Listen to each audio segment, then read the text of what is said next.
Bíblia aberta em Colossenses capítulo 1.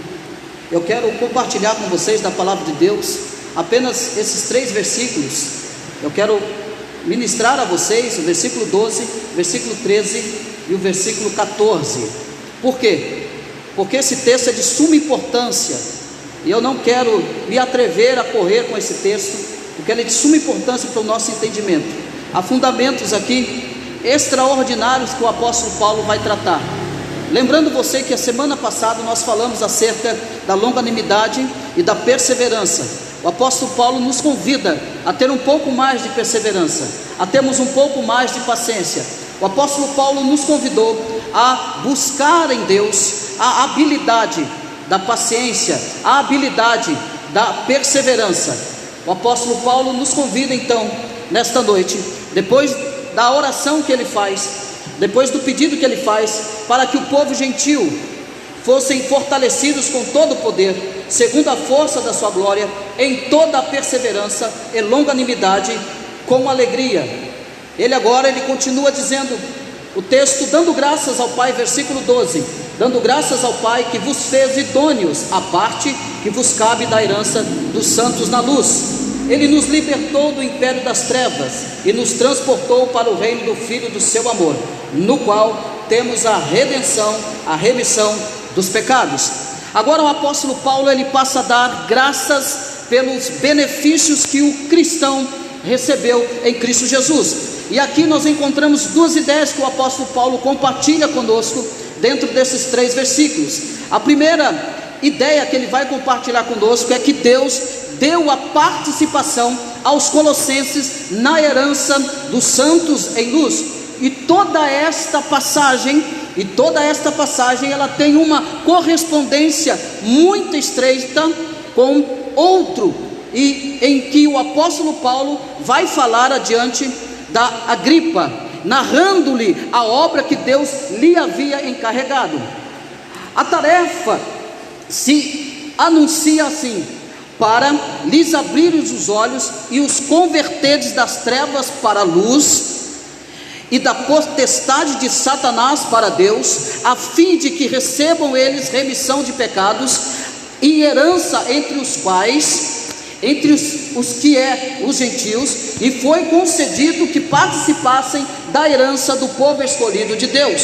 Os judeus então tinham sido sempre o povo escolhido de Deus, a possessão peculiar de Deus, o povo especial e o único povo de Deus. Não só os judeus, mas agora também todos os homens, todas as nações têm entrada na herança do povo de Deus. A segunda ideia que o apóstolo Paulo vai tratar conosco é que essa ideia-chave é que Deus nos transladou para o reino do seu Filho muito amado. E a palavra que o apóstolo Paulo vai usar aqui, nós lemos aqui que ele nos libertou do império das trevas e nos transportou, ou seja, nos transladou para o reino do Filho do seu amor. Esta palavra, ela está no verbo grego e tem um uso muito particular. Por quê? Porque no mundo antigo, quando o império obtinha uma vitória sobre o outro, havia-se o costume então de transladar inteiramente a população vencida, a população vencida do outro país. Assim, por exemplo, o povo do reino do norte tinha sido levado à Síria, e o povo de Jerusalém e do reino do sul à Babilônia. E esta transferência de populações inteiras era uma característica do mundo antigo. Assim é como diz o apóstolo Paulo, que Deus transferiu o cristão ao seu próprio domínio e reino. Deus tirou do âmbito em que costumava viver, não só transladou, mas como transportou, mas como também fez um resgate, como Deus também resgatou o povo, esse povo gentil. O apóstolo Paulo está dizendo: o que Deus fez com você é que Ele transferiu vocês do domínio das trevas, Deus transladou vocês do governo de Satanás para o seu governo, para o seu reino. Deus transferiu vocês da potestades para levá-lo para o seu próprio poder. Deus libertou vocês do domínio das trevas. Deus tirou vocês do domínio das algemas. Falando com este povo gentil convertido ao evangelho, Paulo diz: vocês agora estão libertos da escravidão. Deus tomou vocês para si, Deus resgatou para Ele, e agora vocês vivem no domínio de Cristo Jesus. E esse resgate, ele nos apresenta aqui 4 características que eu quero falar com você nesta noite.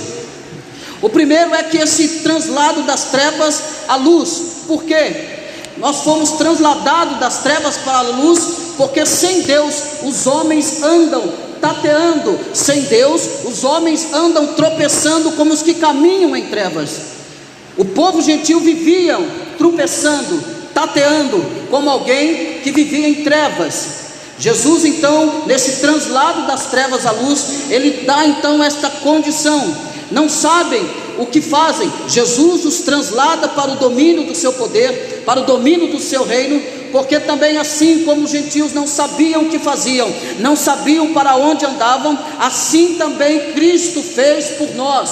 Nós estávamos perdidos, sem rumos, sem destino, sem propósito, mas Cristo no seu infinito amor, no seu amor tão grande, que amou de tal maneira, que Ele se entrega, Ele mesmo dá vida por nós, para que nós então fôssemos transportados das trevas para a luz. A vida é vivida dos gentios, a vida vivida dos gentios nas sombras da dúvida, e traz trevas na ignorância.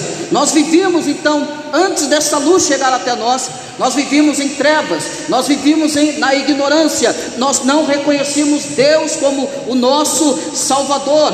Quando Cristo salva este povo gentil, o apóstolo Paulo está dizendo: veja bem aonde vocês se encontravam, veja bem qual era a condição de vocês. Agora vocês não vivem mais em trevas, agora vocês vivem na luz, e vocês agora produzem frutos para a glória de Deus. A obra de vocês eram obras infrutíferas, agora as obras de vocês devem ser obras que glorifiquem o nome do Senhor, devem ser obras daquele que foram resgatados das trevas para a luz. Em Jesus Cristo então, Deus nos deu uma luz para vivermos e morrermos na mesma luz. Em Cristo Jesus nós fomos chamados, nós fomos resgatados, nós fomos libertos, nós fomos tirados da prisão para vivermos na luz de Cristo e para morrermos na luz de Cristo. O apóstolo Paulo colocando a condição do povo gentil. A segunda característica que significa esse translado é da escravidão à liberdade, quer dizer, da redenção. E esta palavra usa-se para a emancipação de um escravo e para o resgate de algo que estava em poder de outro. Por exemplo, sem Deus os homens são escravos dos seus temores. Sem Deus o homem está perdido e mergulhado nos seus temores. Sem Deus o homem está mergulhado dentro dos seus temores, dentro dos pecados e da sua própria impotência. O apóstolo Paulo está dizendo: vocês foram transladados da condenação da escravidão à liberdade.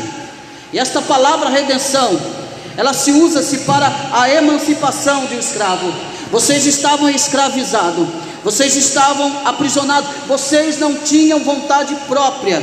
Se você estudar um pouco da escravatura, você vai perceber que escravo, ele não tinha direito de nada, escravo não tinha vontade própria, ele não cumpria os seus desejos, eles não cumpriam a sua vontade. O apóstolo Paulo traz isso, traz esta palavra de escravidão à liberdade para demonstrar qual era a situação do povo gentil. Vocês viviam em plena escravidão. Sem Deus os homens são escravos então dos seus temores, escravos dos seus pecados e escravos da sua própria impotência. Quem é que nos dá essa liberdade? É Cristo Jesus que nos liberta. Cristo Jesus nos liberta do perigo do pecado. Cristo Jesus nos liberta da condenação do pecado. Cristo Jesus nos traz paz diante os temores da vida. Cristo Jesus nos dá vitória diante da impotência da vida sem Deus. O apóstolo Paulo diz aos gentios: vocês eram impotentes, pecadores e cheios de temores, mas Cristo vos trouxe liberdade, Cristo vos trouxe redenção. Esse é o segundo significado de se transladar. O terceiro significado desse translado que o apóstolo Paulo está tratando aqui, significa desse translado da condenação ao perdão.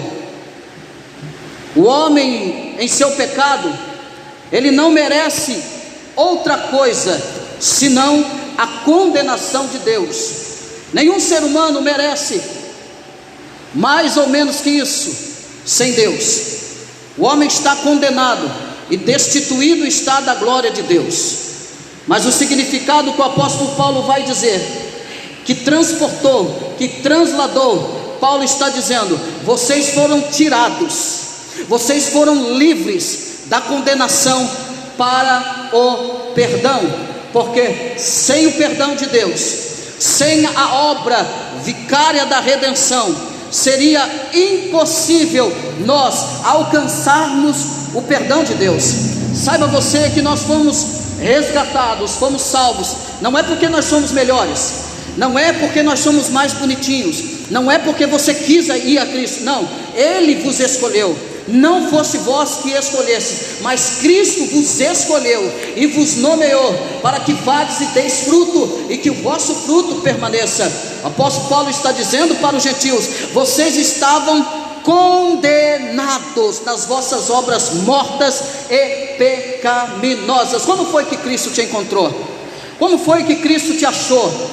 Você estava bonitinho. Há pessoas que caem na ilusão: eu não preciso de Deus, a minha vida é boa, a minha vida financeira é boa, eu me relaciono bem na minha vida social, todo mundo gosta de mim, eu sou uma pessoa de fácil acesso, eu sou uma pessoa carismática, todo mundo gosta de mim. Mas deixa eu te dizer uma coisa: isso não te garante salvação. Há um vazio dentro do homem que somente Cristo pode preencher. O povo gentil era vazio, pecadores, cheios de temores, mas Cristo, o evangelho de Cristo chegou até eles, e o apóstolo Paulo então mostra que eles estão libertos da condenação para o perdão. É Deus nos tirando desta condenação. Os homens sem Deus estão escravos, estão sem saída, e muitas das vezes não há lógica para a vida, não há sentido para a vida,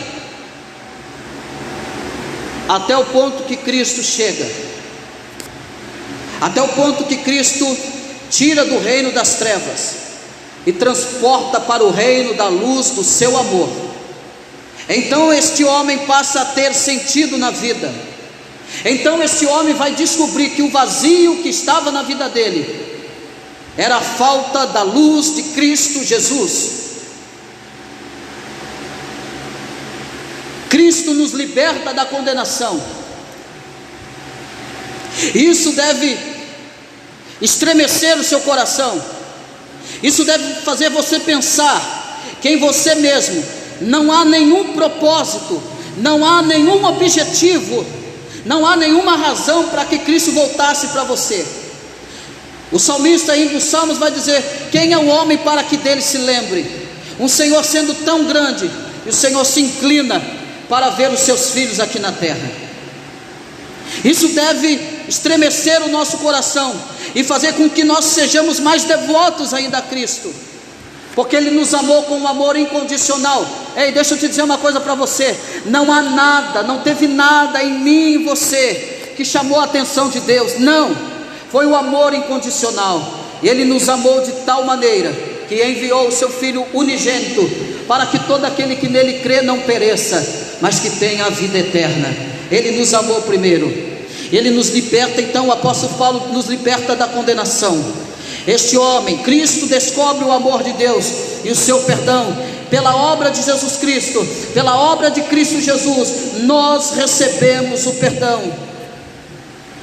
E saiba que daí em diante já não é mais um criminoso, que daí em diante então já não é mais um condenado no tribunal divino. Saiba que daí em diante agora não é mais um perdido, agora sim um filho que sempre tem acesso à casa paterna. Agora ele não anda perdido. Agora o povo gentil já não está mais cego. Agora o povo gentil já não vive mais sem sentido na vida. O apóstolo Paulo está dizendo: agora vocês têm luz, agora vocês são chamados filhos de Deus, agora vocês estão vivendo no reino de Deus, agora vocês têm vida, é vida com abundância. Se translado também da condenação ao perdão. Esse translado também significa do poder de Satanás ao poder de Deus. Por Jesus Cristo, o homem é libertado do poder de Satanás e se converte em cidadão do reino de Deus.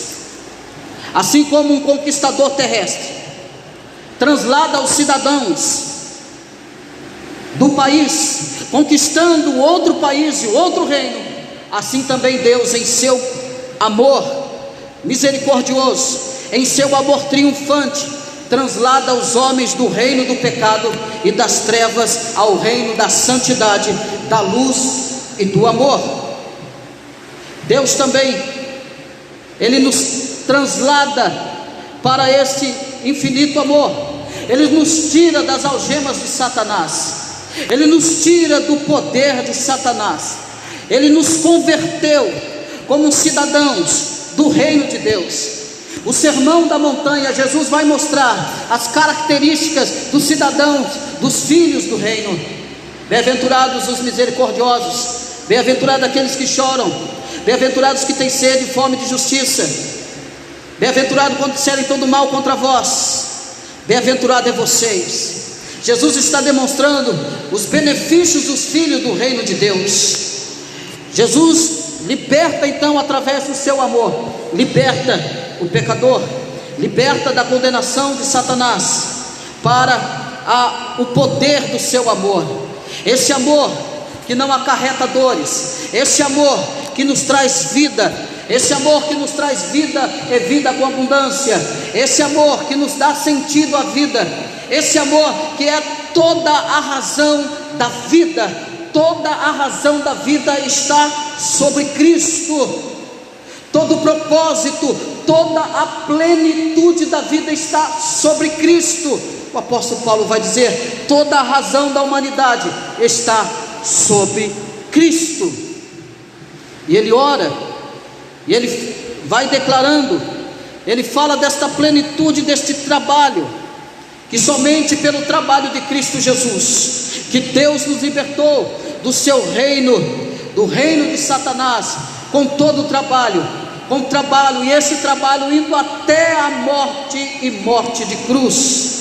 Ele é o sentido da vida, Ele é a razão da vida, Ele é a verdade e a vida. Ele disse para a multidão: vinde a mim, todos estáis cansados e oprimidos, e eu vos aliviarei. Porque Ele é a verdade e a vida.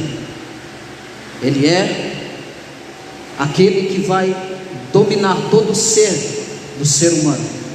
Ele é aquele que vai trazer à existência toda a razão da vida humana. Ele é aquele que vai trazer a verdadeira felicidade. Ele é aquele que vai trazer a verdadeira satisfação. Ele é aquele que vai trazer razão e alegria em meio à tribulação. Ele é aquele que vai trazer tranquilidade e paz em meio à tempestade. Ele é aquele que vai trazer segurança em meio a angústias, em meio a afrontas. Ele é aquele que vai trazer o prazer, o contentamento que o mundo, que o dinheiro, que a fama, que nada nesse mundo pode trazer. Ele é a razão da nossa vida. É Cristo Jesus. O apóstolo Paulo trazendo esta palavra ao nosso coração. Ele é a razão de tudo. E logo mais à frente, na próxima semana, nós estaremos ministrando. O apóstolo Paulo vai falar desta imagem do Deus invisível, o primogênito de toda a criação. E aqui o apóstolo Paulo vai refutar o pensamento gnóstico. O pensamento gnóstico que acreditava em emanações, que acreditava em intermediários, ou seja, emanações e intermediários. O gnosticismo que não reconhecia Cristo encarnado, mas que dizia que Cristo era só mais um intermediário, falando acerca de Deus, que Cristo não era o Deus verdadeiro, que Cristo não era o Deus encarnado. O apóstolo Paulo vai entrar falando deste Deus verdadeiro que se encarnou e que andou entre os homens e que derramou o seu sangue para a glória e para o louvor de Deus. Louvado seja o nome do Senhor. Que nesta noite você possa ter um conhecimento mais amplo desta redenção, que você possa ter um pensamento mais amplo desse resgate, da onde Ele nos tirou e da onde Ele nos colocou, aonde nós estamos no seu domínio, estamos no seu poder. O apóstolo Paulo em Romanos vai dizer: o que separará? O que nos separará do amor de Cristo? Fome, peste, nudez, tribulação, angústia? Nada nos separará do poder, do domínio de Deus que está sobre nós. Nós estamos guardados em Deus. O apóstolo Paulo chama a atenção dos gentios dizendo: vocês estão guardados sobre o poder e o domínio de Deus. Curva a tua cabeça, oremos ao Senhor. Senhor Deus, Pai Todo-Poderoso, ó Pai eterno, nós queremos Te louvar agora nesta noite, Senhor. Deus, é incomparável o que o Senhor fez por nós. É incomparável porque nós estávamos mortos nos nossos delitos e pecados, Senhor. Ó Deus, nós não tínhamos sentido para a vida.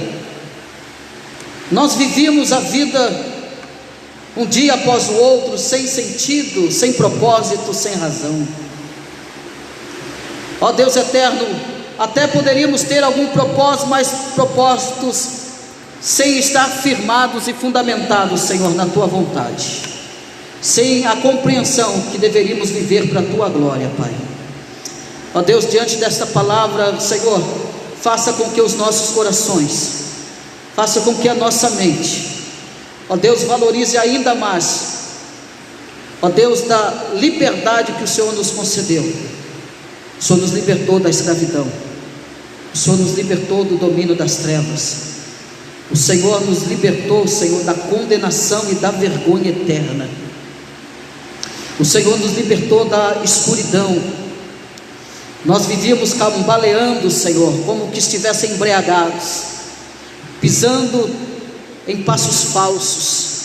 Ó Deus, não sabíamos para onde íamos e para onde ia terminarmos, mas um dia aprove o Senhor a nos eleger, a nos escolher, a nos salvar, a nos libertar, a nos transladar do domínio das trevas, do reino, do império das trevas, para o reino do Filho do seu amor.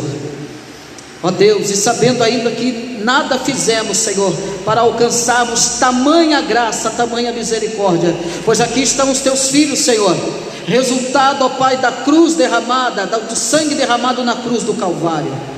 Aqui estamos nós, Senhor, resultado do teu infinito e grandioso amor. Ó Deus, hoje nós podemos cantar, ó Pai, quão grande é o nosso Deus, quão grandes coisas o Senhor fez por nós, e por isso estamos alegres, Senhor. Deus, nós podemos cantar a tua salvação, nós podemos jubilar, ó Pai querido, o teu governo, a tua soberania sobre nós, e não há nada, o apóstolo Paulo diz, que possa nos separar do teu amor. O teu amor é pleno, ó Deus, o teu poder é pleno, o Senhor tem toda a plenitude, todo o domínio, todo o controle em suas mãos, ó Pai. Como é bom e alegre sabermos que estamos no domínio do teu amor, ó Pai. Senhor, avive os corações aqui nesta noite, ó Deus, toca em corações, Senhor, que corações se dobrem, que corações se curvem, ó Senhor, diante do teu poder, ó Pai, Deus, e que diante disso nós venhamos a viver, ó Pai, com mais santidade, com mais devoção, Senhor, porque fomos chamados para vivermos na luz, e que o nosso fruto esteja na luz, Senhor. Senhor, nos ajuda, ó Pai querido, nos fortalece, nos aviva para a glória e para o louvor do teu santo nome, Senhor, e que o iniciar desta semana possamos viver para a tua glória, possamos viver para o teu louvor. É que eu te peço, ó Deus, e lhe agradeço no nome do teu Filho amado Jesus Cristo, por todo sempre. Amém.